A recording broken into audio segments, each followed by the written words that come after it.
देखिए, आज यह महाराष्ट्र मुंबई की धरती पर प्रजापति समाज का एकीकरण कार्यक्रम का आयोजन किया गया, जिसमें भारत के कई राज्यों से संगठनों ने यहाँ प्रतिनिधित्व किया भागीदारी के सवाल को लेकर। देखिए, अभी तक हो क्या रहा है। आज़ादी के 75 साल बाद इस देश में जो दबी कुचली जातियाँ हैं, जिनकी उपेक्षा हुई है, जिनकी सत्ता सरकार में भागीदारी नहीं रही। अभी मैं अपने संबोधन में कहा, पार्लियामेंट के अंदर एक किसी नेता ने कहा था, तुम अगर मुझको न चाहो तो कोई बात नहीं, किसी और को चाहोगी तो मुश्किल होगी। मेरे कहने का मतलब, जो वोट का अधिकार है, वोट हमारे पास है और कब तक हमारे लोगों को लोग गुमराह करते रहेंगे। अभी तक हम लोगों ने सभी की सरकारें बनाई, लेकिन बहुत जल्द ही कुछ परिवर्तन होने वाला है। आज चाहे उत्तर प्रदेश हो, चाहे महाराष्ट्र है, चाहे मध्य प्रदेश है, चाहे दिल्ली है, चाहे झारखंड है, चाहे बिहार है, तमाम राज्यों में नौजवान जाग चुका है अपनी भागीदारी के सवाल को लेकर, अपने मान सम्मान को लेकर। अभी तक गाँव में होता क्या था, जाति जुल्म अत्याचार हो जाता था, लोग समझौता करा देते थे। लेकिन आज नौजवान अपनी हक और अधिकार की लड़ाई को, मान सम्मान की लड़ाई को लड़ने के लिए सड़क पर तैयार हैं।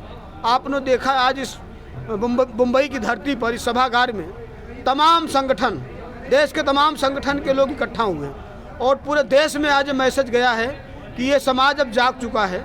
लंबे समय तक कोई भी पॉलिटिकल पार्टी बेवकूफ़ नहीं बना सकती है। और अभी हम लोगों ने जो पूर्वांचल में देखा, आप लोगों ने पूर्वांचल में पूरे समाज का नौजवान ये कह रहा है कि हम लोगों ने कांग्रेस सरकार बनाई, भाजपा की बनाई, सपा बसपा, यहाँ बिहार में शिवसेना, तमाम दलों की सरकारें बनाई हम लोगों ने, लेकिन आज सरकारी सेवाओं में हमारी भागीदारी शून्य के बराबर है। देश संविधान से चलता है। देश बाबा साहब भीमराव अम्बेडकर, डॉक्टर रत्नप्पा कुम्हार जी के द्वारा बनाए गए संविधान से चलता है। लेकिन हो क्या रहा है, कुछ और हो रहा है। आज जिन लोगों को हम लोगों ने बड़ा भाई माना, जिनके अपने वोट के राइट से सरकारें बनाई, आज उन्होंने तमाम सरकारी डिपार्टमेंट पर खुद ही कब्जा कर बैठे हैं और उसका भी हिसाब किताब लेने का समय आ गया है। 2024 में देश में सबसे बड़ी पंचायत का चुनाव होने जा रहा है और उस पंचायत में हम लोग भी लगे हैं कि इस बार प्रजापति समाज के साथ साथ और भी जो उपेक्षित जातियाँ हैं, उनका प्रतिनिधित्व पार्लियामेंट के अंदर दिखे। इस बात को लेकर आज यहाँ एकीकरण अभियान में तमाम संगठन के नेता इकट्ठा हुए और मुझे एक बात बहुत अच्छी लगी, जो हमारे बीच में धर्मगुरु जी आए, उन्होंने महाराजा दक्ष पर जो कहा, उन्होंने देखो, बहुत सारी चीज़ें हैं, हम लोगों को मंथन करने की ज़रूरत है। सभी लोग जानते हैं कि देश संविधान से चल रहा है, लेकिन फिर भी हम लोग अपनी भागीदारी लेने के लिए मजबूती से इकट्ठा नहीं हो रहे थे अभी तक। लेकिन अब वो समय आ गया है कि भागीदारी के सवाल को लेकर पूरे ये दबा कुचला समाज इकट्ठा हो रहा है। पहले गांव में आपने देखा उत्पीड़न हो जाता था, लोग छोट भैया नेताओं को खोजते थे कि कोई आए हमारी लड़ाई को लड़े। लेकिन आज ऐसा समय नहीं है, कहीं जाति जुल्म अत्याचार हो रहा है। हम लोग भागीदारी आंदोलन मंच बनाकर पूरे देश में बिगुल फूंका हुआ है। अभी बिहार में आप लोग देखो, वहाँ हमारी टीम लगी हुई है। पूरे उत्तर प्रदेश में जन आंदोलन हो रहा है। इस तरह का कार्यक्रम, अब वो दिन दूर नहीं जब हक और अधिकार के लिए इस देश का नौजवान सड़क पर उतरेगा। कार्यक्रम में आए मुख्य अतिथि रहे। वैसे तो आज इसके अलावा आप एक राष्ट्रीय पार्टी के पदाधिकारी भी हैं और चुनाव जो है पिछले समय जो चुनाव हुआ है, उस चुनाव में आपको की पार्टी से चैम्बर पे किसी को टिकट नहीं मिला है, या उस पर किस प्रकार की रणनीति बनाई गई? देखिए, इसी मुंबई की धरती पर चूना भट्टी में 2017 में हम लोगों ने अपनी ताकत को दिखाया था यहाँ, और बहुत बड़ी रैली हुई, ऐतिहासिक रैली, जिसमें 50,000 की संख्या में लोग उतरे इसी महाराष्ट्र की धरती पर। उसके बाद हम लोगों ने उत्तर प्रदेश में तमाम कार्यक्रम किए, पूरे 75 जिलों में जन जागरण चलाया। लेकिन हम लोगों को धोखा किसने दिया?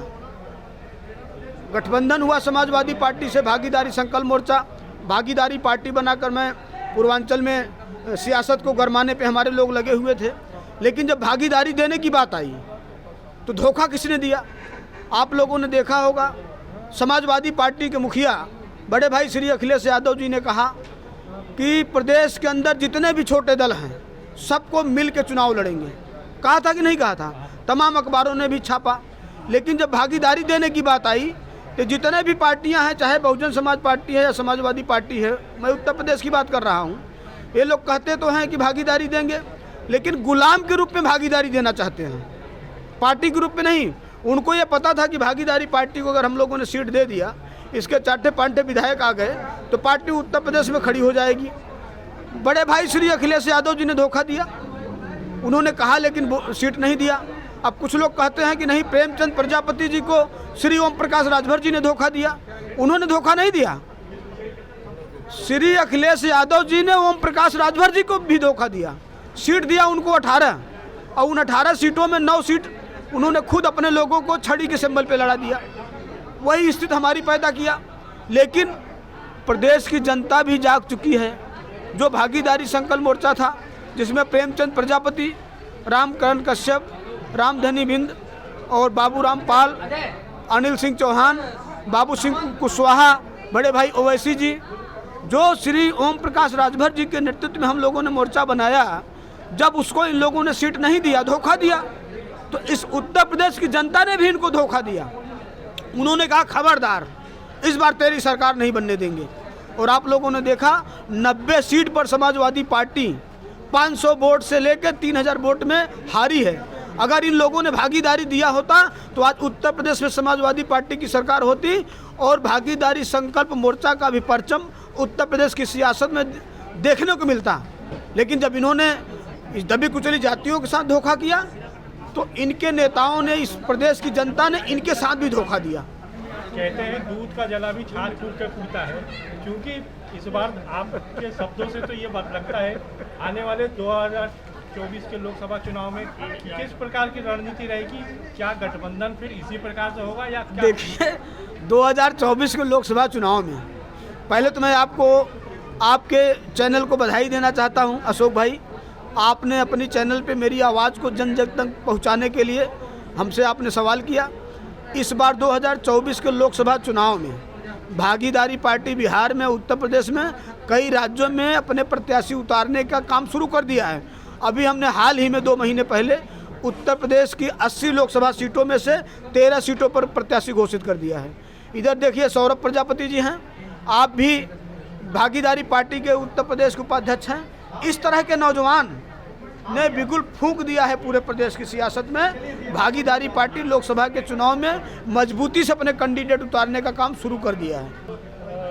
लड़ेंगे कि किसी के? देखिए मेरा प्रयास ये है, हमारा प्रयास ये है कि देश के बड़ी पंचायत का चुनाव होने जा रहा है और हम लोग जहाँ जहाँ से भी नौजवान लड़ेंगे सबको लड़वाएंगे एकदम पूरा मजबूती से। मतलब जीत का परचम आपको एकदम बिल्कुल। भागीदारी से ही? मैंने पहले अभी संबोधन में कहा कि पार्लियामेंट के अंदर एक नेताजी ने कहा था, तुम अगर मुझको न चाहो तो कोई बात नहीं, किसी और को चाहोगी तो मुश्किल होगी। उस पर काम शुरू हो गया है। मतलब आज यहाँ से बैठ के आजाद शुरू हो चुका है एकदम आगाज। आज हम लोग इसीलिए मुंबई में ललकारे हैं। चलिए, आपका बहुत बहुत धन्यवाद प्रेमचंद जी। आपके चैनल को नमस्कार।